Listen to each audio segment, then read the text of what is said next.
ക്രമീകരണങ്ങളിലൂടെ ഈ ആധ്യാത്മിക ധ്യാനത്തിലേക്ക് ഏവർക്കും സ്വാഗതം. പരിശുദ്ധ ജപമാല മാസത്തിലൂടെയുള്ള യാത്രയിൽ നാം ആദ്യം ചിന്തിക്കേണ്ടത് ജപമാലയെ പറ്റിയാണ്. 13-ാം നൂറ്റാണ്ടിൽ പരിശുദ്ധ കന്യക മറിയം വിശുദ്ധ ഡൊമിനിക്കിലേക്ക് കൈമാറ്റം ചെയ്ത വലിയൊരു പ്രാർത്ഥനയാണ് ജപമാല. ജപമാലയിലൂടെ പരിശുദ്ധ അമ്മ നമ്മോട് പറയുന്ന സുന്ദരമായ സത്യം, നീ വിജയിക്കാൻ ഉള്ളവനാണെന്നതാണ്. ആ വിജയം ജപമാല ഭക്തർക്ക് സ്വന്തം. പ്രാർത്ഥനയോടെ മാതാവിന്റെ തിരുനാമങ്ങൾക്കൊപ്പം നമുക്കുമായിരിക്കാം.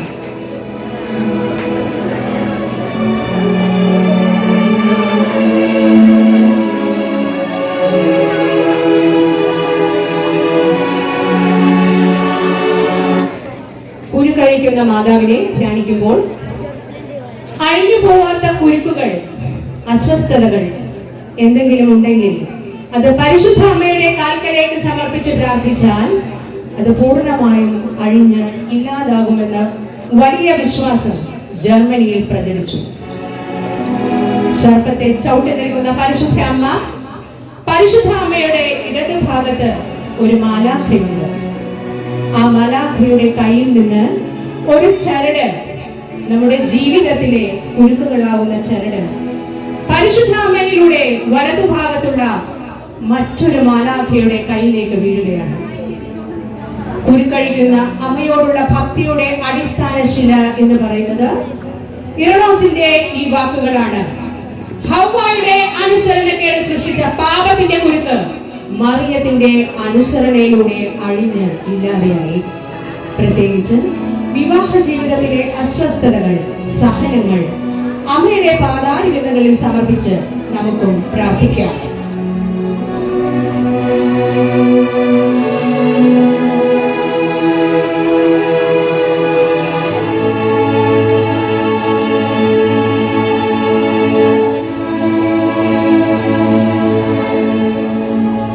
ലൂർദ് മാതാവ് പരിശുദ്ധ കന്യക മറിയത്തെ ഫ്രാൻസിലെ ലൂർദ് പ്രദേശത്തുള്ള ജനങ്ങൾ അഭിസംബോധന ചെയ്തിരുന്നത് ലൂർദ് മാതാവ് എന്നാണ്. ഫ്രാൻസിലെ ലൂർദ് എന്ന് കേൾക്കുമ്പോൾ തന്നെ മനസ്സിലേക്ക് ഓടി വരുന്നത് ദിവ്യകാരുണ്യ പ്രദക്ഷിണവും അത്ഭുതങ്ങളുടെ നീരുറവയും രോഗശാന്തിയും ഒക്കെയാണ്.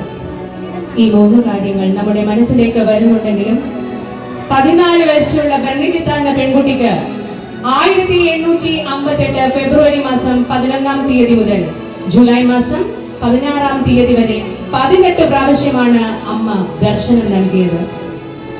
ഈ ദർശനങ്ങളിൽ ഏറ്റവും പ്രധാനപ്പെട്ട 2 കാര്യങ്ങളാണ് പാപപരിഹാരവും മാനസാന്തരവും. ക്രൈസ്തവ സഭയുടെ പ്രശസ്തമായ ഒരു മരിയൻ തീർത്ഥാടന കേന്ദ്രമാണ് ലൂർദ്.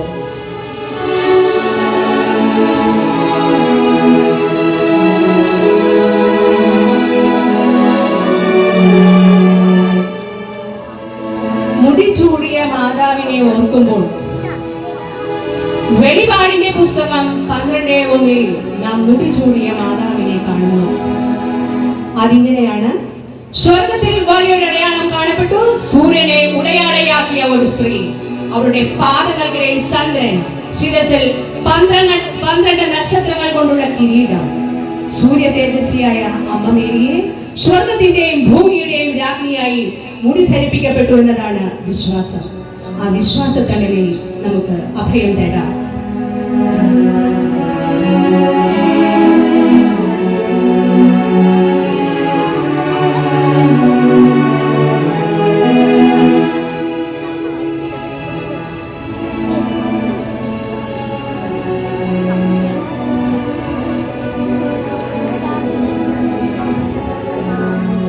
വല്ലാർപാട് അമ്മയെ ധ്യാനിക്കുമ്പോൾ കേരളത്തിന്റെ ലൂർദ് എന്ന അപരനാമത്തിൽ അറിയപ്പെടുന്ന പ്രസിദ്ധ മരിയൻ തീർത്ഥാടന കേന്ദ്രമാണ് വല്ലാർപാടം.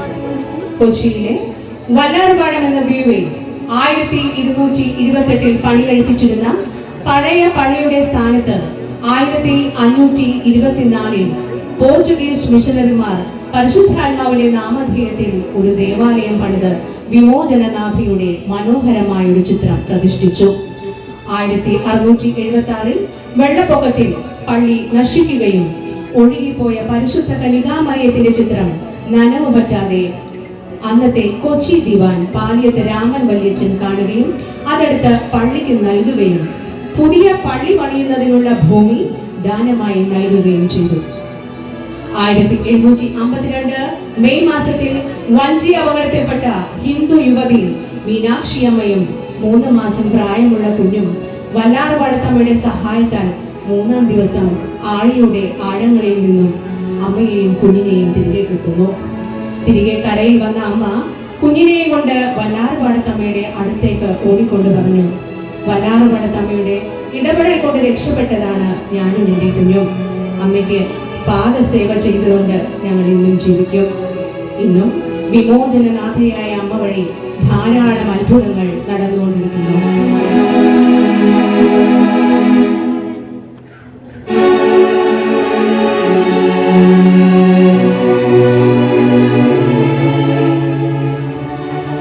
റോസാ മിസ്റ്റിക്ക മാതാവിനെ ധ്യാനിക്കുമ്പോൾ 3 നിറത്തിലുള്ള പൂക്കൾ നെഞ്ചിൽ ചാർത്തി നമുക്ക് മുന്നിൽ പ്രത്യക്ഷപ്പെട്ട പരിശുദ്ധയമ്മ വെളുത്ത നിറം പ്രാർത്ഥനയെയും ചുവപ്പ് നിറം പരിത്യാഗത്തെയും ചുവർണ്ണ നിറം പാപപരിഹാരത്തെയും സൂചിപ്പിക്കുന്നു. റോസാ മിസ്റ്റിക്ക എന്ന വാക്കിനർത്ഥം അനുഭവത്തിലൂടെ ദൈവത്തെ അറിയുക എന്നതാണ്. ഒരു നഴ്സിന് മുന്നിൽ പ്രത്യക്ഷപ്പെട്ട അമ്മയുടെ ഭാവമാണ് റോസാ മിസ്റ്റിക്ക മാതാവിൻ്റെത്. ലോകം മുഴുവനിലെ മക്കളോട് അമ്മ ആഹ്വാനം ചെയ്യുന്നത് പുരോഹിതർക്കും സന്യസ്തർക്കും വേണ്ടി പ്രാർത്ഥിക്കണമേ എന്നാണ്. എല്ലാ മാസവും 13-ാം തീയതി പ്രത്യേകമായ പ്രാർത്ഥനകൾ നടത്തണമെന്ന് അമ്മ ആവശ്യപ്പെടുന്നു. എന്തിനെന്നറിയാമോ? പുരോഹിതകളിൽ നിന്നും സന്യസ്ത ജീവിതങ്ങളിൽ നിന്നും വിട്ടുപോകുന്ന മക്കൾക്കായി പ്രാർത്ഥിക്കണമേ എന്നാണ് അമ്മ നമ്മോട് പറയുന്നത്.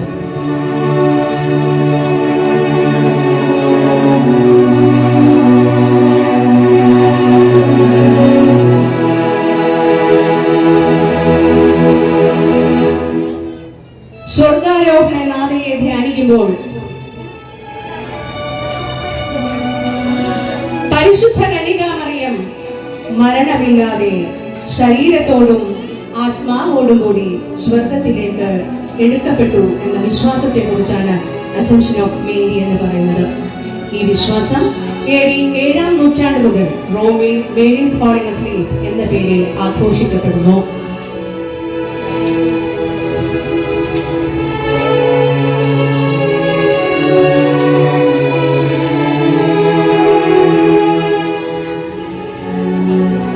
അമലോത്ഭവ മാതാവിനെ ധ്യാനിക്കുമ്പോൾ അമലോത്ഭവം എന്നതിന് നിർമ്മലമായ ജനനം എന്ന വാച്യാർത്ഥം.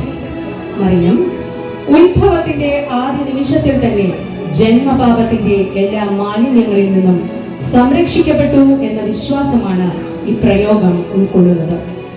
വിശുദ്ധ ലൂക്കായുടെ സുവിശേഷം 28-ാം വാക്യത്തിൽ നാം കാണുന്നു, ഗബ്രിയേൽ ദൈവദൂതൻ മറിയത്തെ അഭിസംബോധന ചെയ്യുന്നത് ദൈവകൃപ നിറഞ്ഞവളെ സ്വസ്തി എന്നാണ്. വീണ്ടും ഏലീശോ അമ്മയുടെ അടുത്തേക്ക് കടന്നു ചെല്ലുന്ന പരിശുദ്ധ അമ്മയെ ഏലീശോ അഭിസംബോധന ചെയ്യുന്നത് സ്ത്രീകളിൽ നീ അനുഗ്രഹീത എന്നാണ്. പരിശുദ്ധ അമ്മയുടെ അമലോത്ഭവത്തിന്റെ സൂചനയായി ഇത് കണക്കാക്കുന്നു. അമ്മേ മാതാവേ, എല്ലാ പാപമാലിന്യങ്ങളിൽ നിന്നും ഞങ്ങളെ കാത്തുകൊള്ളണമേ.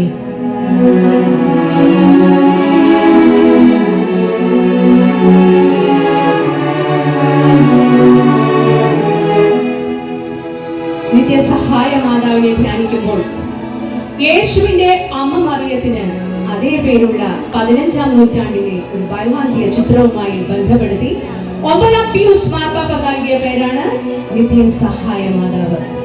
വിശുദ്ധ ലൂക്ക വരച്ചതാണ് ഈ ചിത്രം എന്നാണ് അനുമാനം. യഥാർത്ഥ ചിത്രം സൂക്ഷിച്ചിരിക്കുന്നത് റോമിലാണ്. ഈ ചിത്രത്തിൽ നമുക്ക് കാണാൻ സാധിക്കും ഉണ്ണീശോ പരിശുദ്ധ അമ്മയുടെ കരം മുറുകെ പിടിച്ചിരിക്കുന്നത്. എന്നാൽ മാതാവ് തിരിച്ച് ഉണ്ണീശോയുടെ കരങ്ങൾ മുറുകെ പിടിക്കുകയല്ല, മറിച്ച് തന്റെ മുന്നിൽ വരുന്ന ഭക്തരോട് ഉണ്ണീശോയുടെ പക്കലേക്ക് തിരിവിനെന്ന് ചൂണ്ടിക്കാണിക്കുന്നു എന്നാണ് പറയപ്പെടുന്നത്. ഉണ്ണിയോട് അനുഗ്രഹം യാചിക്കൂ എന്നാണ് അമ്മ നമ്മോട് പറയുന്നത്.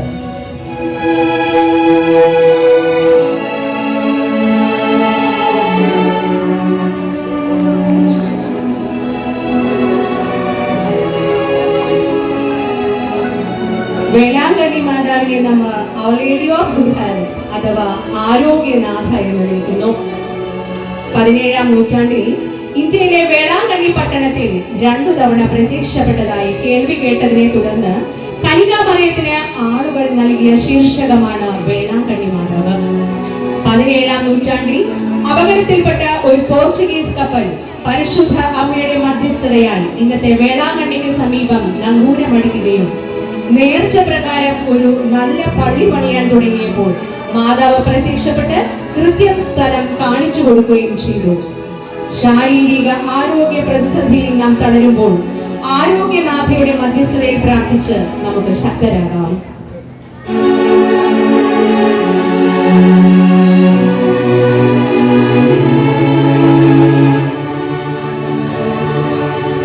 ഫാത്തിമ മാതാവിനെ ധ്യാനിക്കുമ്പോൾ പോർച്ചുഗലിൽ ലിസ്ബൺ പട്ടണത്തിന്റെ വടക്കുള്ള ഫാത്തിമ ഗ്രാമത്തിന്റെ ലൂസി, ജസീന്ത, ഫ്രാൻസിസ് എന്നീ ഇടയ കുഞ്ഞുങ്ങൾക്ക് മാതാവ് പ്രത്യക്ഷപ്പെടുന്നു. എന്നിട്ട് ദൈവിക സന്ദേശങ്ങൾ നൽകുന്നതായി കാണപ്പെടുന്നു.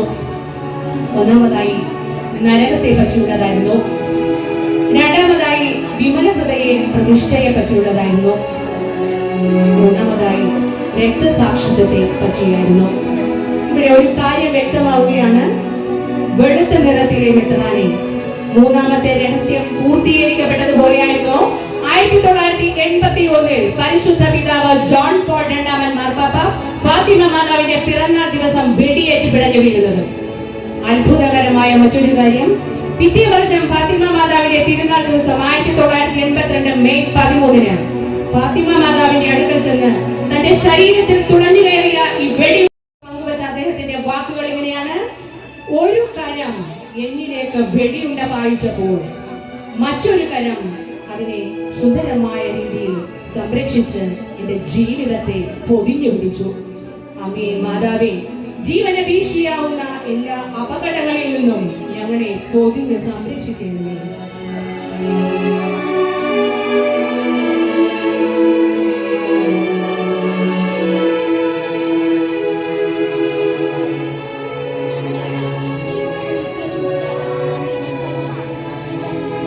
കർമ്മല മാതാവിനെ പറ്റി ധ്യാനിക്കുമ്പോൾ 1251 ജൂലൈ 16-ാം തീയതി കർമ്മലീത്ത സന്യാസിയായ സൈമൺ സ്റ്റോക്കിന്റെ മുന്നിൽ പ്രത്യക്ഷപ്പെട്ട് പരിശുദ്ധ അമ്മ അവന് കർമ്മല ഉത്തരീയം സമ്മാനമായി നൽകി. ഇങ്ങനെ പറഞ്ഞു വെച്ചു: ഈ ഉത്തരീയം ധരിച്ച് മരണമടയുന്നവരാരും നിത്യമായ നരകാഗ്നിയിലേക്ക് പ്രവേശിക്കുകയില്ല. ഉത്തരീയം ധരിക്കുമ്പോൾ ഉള്ളിൽ സൂക്ഷിക്കേണ്ട പ്രാർത്ഥന ഇങ്ങനെയാണ്: പരിശുദ്ധ അമ്മേ, അങ്ങേ പുടവ കൊണ്ട് എന്നെ പൊതിയണമേ, അമ്മയുടെ പുത്രനിലേക്ക് എന്നെ നയിക്കണമേ. കർമ്മല ഉത്തരീയം പുറത്ത് ധരിക്കേണ്ട ഒരു ആഭരണമല്ല, മറിച്ച് അത് കൂടെ കൊണ്ടു നടക്കേണ്ട കൃപയുടെ പടച്ചട്ടയാണ്. ജപമാല നൽകിയത് അമ്മയാണ്, അത് മാലയല്ല. ക്രിസ്തുവിന്റെ രക്ഷാകര സംഭവങ്ങളെ പറ്റി ധ്യാനിച്ച് പിശാചിനെതിരെ യുദ്ധം ചെയ്തു നിൽക്കുവാനുള്ള ആയുധമാണത്. യുദ്ധം ചെയ്തു നിൽക്കുമ്പോൾ അവന് അപകടങ്ങൾ വരാനുള്ള സാധ്യതയുണ്ട്. അതുകൊണ്ട് അവനെ പൊതിഞ്ഞു സൂക്ഷിക്കാൻ വേണ്ടി അമ്മ തന്നെ നമുക്ക് നൽകിയുള്ള ശക്തമായ പടച്ചട്ടയാണ് ഈ കൃപയുടെ ആഭരണമായ കർമ്മല ഉത്തരീയം. അതുകൊണ്ട് ജപമാല ഭക്തർ ഉത്തരീയം ധരിക്കേണ്ടതിന്റെ ആവശ്യകത അമ്മ പറഞ്ഞു വെക്കുന്നു. അമ്മയുടെ പ്രത്യക്ഷ വൻ കൃപ നൽകണമേ എന്ന് പ്രാർത്ഥിച്ചുകൊണ്ട് പുതിയൊരു തുടക്കത്തിലൂടെ അവസാനിപ്പിക്കട്ടെ. മറിയമേ സ്വസ്തി, നാഥേ സ്വസ്തി, സമുദ്രധാരമേ സ്വസ്തി.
Thank you.